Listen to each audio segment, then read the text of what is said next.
Здравейте, аз съм Кристиян, а вие сте с Нецензурно. В днешния епизод ще реагираме на един дебют, много интересен дебют, който не съм очаквал, поне не съм очаквал към днешна дата, може би по-натам очаквах. И това е дъщерята на Константин Мариана. Толкова малка да дебютира първо, много неща имаме да коментираме. Като цяло, първо да започнем от там, че аз не знаех, че тя може да пее. Така да е. Надяваме се да може да пее. Стискам абсолютно всички палци, показалци, пръсти, каквото имам, защото ако е нещо... Не знам, просто защото е дъщеря на Константин и решила така, събудила се една сутрин и е казала: тата, искам песен, няма да станат нещата. Сигурно се надявам да има талант момичето. Наистина не съм си помислял, че така да по-скоро не съм очаквал. Не знам защо ми е толкова странно. Второ, виждаме, че тя е попълнение на Diamond, което означава, че докато навърши пълнолетие, 2-3 песни ще изкара до тогава. Макар че това много зависи, може, нали, защото е дъщеря на Константин, да наблегнат. Знае ли се, не знае. Но според мен, съдейки по другите изпълнители, които са в този музикален лейбъл и честотата на продукцията, следващата и песен ще бъде до година есента, 2026. Нали, шегувам се, разбира се, силно се надявам момичето да изкарва продукция и да има песни. Много ми е интересно това, което ще видя. Доколкото разбрах от поста на Константин, песента е един вид, нали, емоционално, т.е. предполагам, ще се пее за връзката между него и дъщеря му, в което няма абсолютно нищо лошо. Но пък не очаквам и някакви балади и такива неща. Не знам, ще много ми е интересно какво се е получило. Виждам екипа, който работи по песента, разбира се. И нека повече не коментираме, а нека заедно сега с вас отворим домовете си, сърцата си, ушите си, очите си за дъщерята на Константин и нека заедно сега с вас посрещнем на нашата сцена Мариана.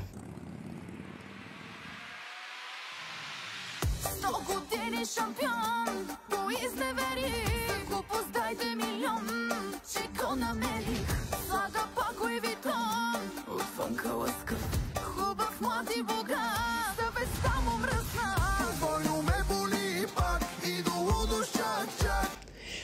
Константин, даже за Константин няма да говоря тук, между другото, не мисля дори да го споменавам, освен като дойдна повика и баща на Мариана. Много ретро глас има това момиче. Буквално че слушам дебют от 2005 година на Ara Music. Много странна извивка и много странно, как да го кажа,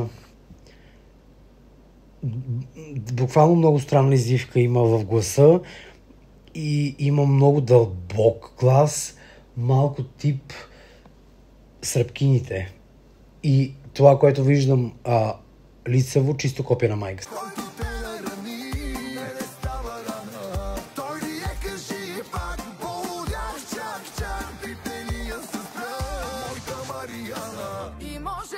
Може много да ме иска, но няма да се дам. Дори да ми се моли, така не да блъска. Не мога, аз съм малка, много ме е срам. И може много да те иска.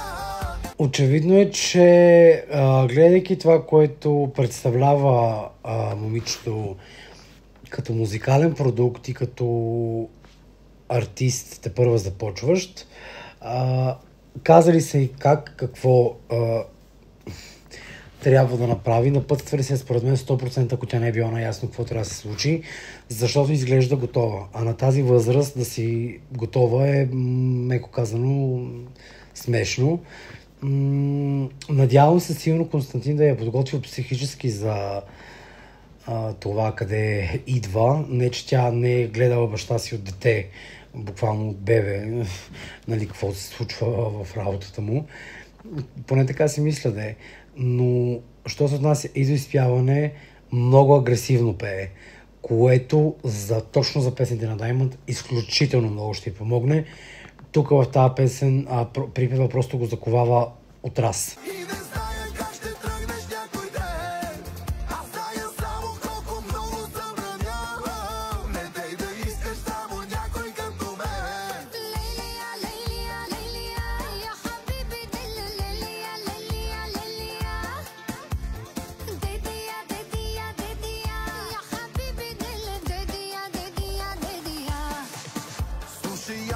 сега. Леле, като си знам, че някога ще те дам. О, Боже, само като си го представя. За секунда този факт получавам инфаркт. Колко пъти поред сме се карали с теб и колко пъти за глупости аз отвътре съм лед. Виждам те, Мариана, виждам те. I've got my eyes on you. Поработи още малко, изкарай още на 2 песни, ще си говорим. Казвам думи тежки и се заричам. Може и да отричам, аз на тебе приличам. Двойно ме боли пак и до лудост чак, който те рани, не става рана. Интересното, много високи песни винаги пускат. Да, смисъл високи, като говорим за изпълнение. Това, което е интересното е, че докато баща й се чува все едно крещи за пореден път, така пее, че все едно вика, тя звучи съвсем нормално, просто с много агресивно изпяване, което е много по-добре. Той ли е, кажи пак, полудяш чак, пипения с пръв, моята Мариана. И може много да ме иска, но няма да се дам. Дори да ми се моли, така не да блъска. Не мога, аз съм малка, много ме е срам. И може много да те иска, и не зная как ще тръгнеш някой ден. Аз зная само колко много забранявам, не дей да искаш само някой като мен.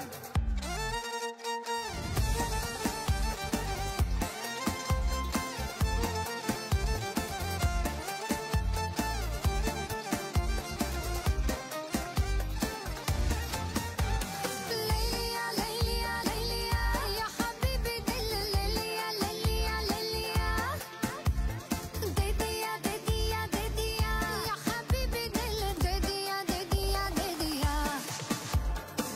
И може много да ме иска, но няма да се дам. Дори да ми се моли, така не да блъска. Не мога, аз съм малка, много ме е срам. И може много да те иска, и не зная как ще тръгнеш някой ден. Аз зная само колко много забранявам, не дей да искаш само някой като мен.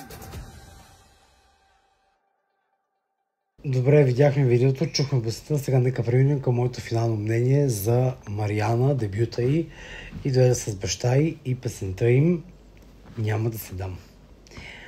Много хубава песен за връзката между баща и дъщеря.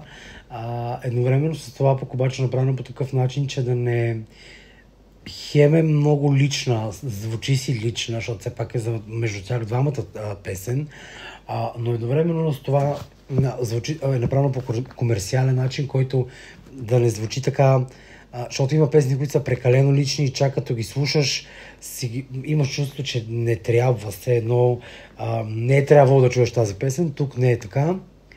Константин не го коментирам нито като изпълнител, нито като гласови данни, той е доказан с годините изпълнител.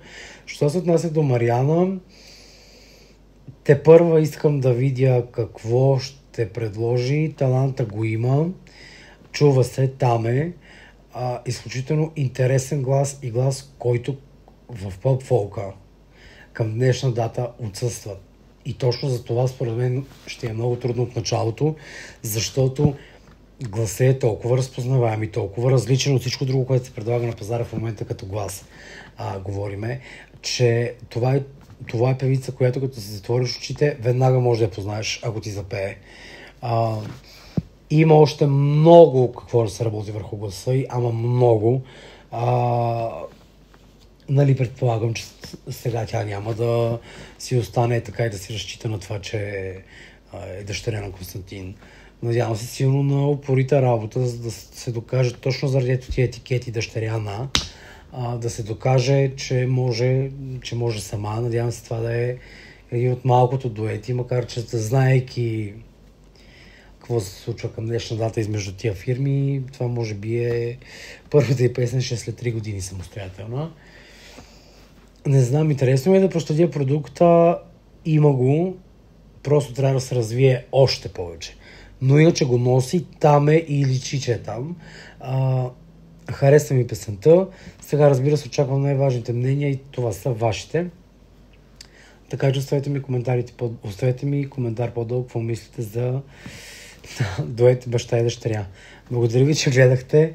Чао и ще се видим отново следващия път, който предполагам ще бъде скоро. Само се надявам повече такива маратони от по 3 песни на един ден да не ми запускат, защото не мога да издържа вече.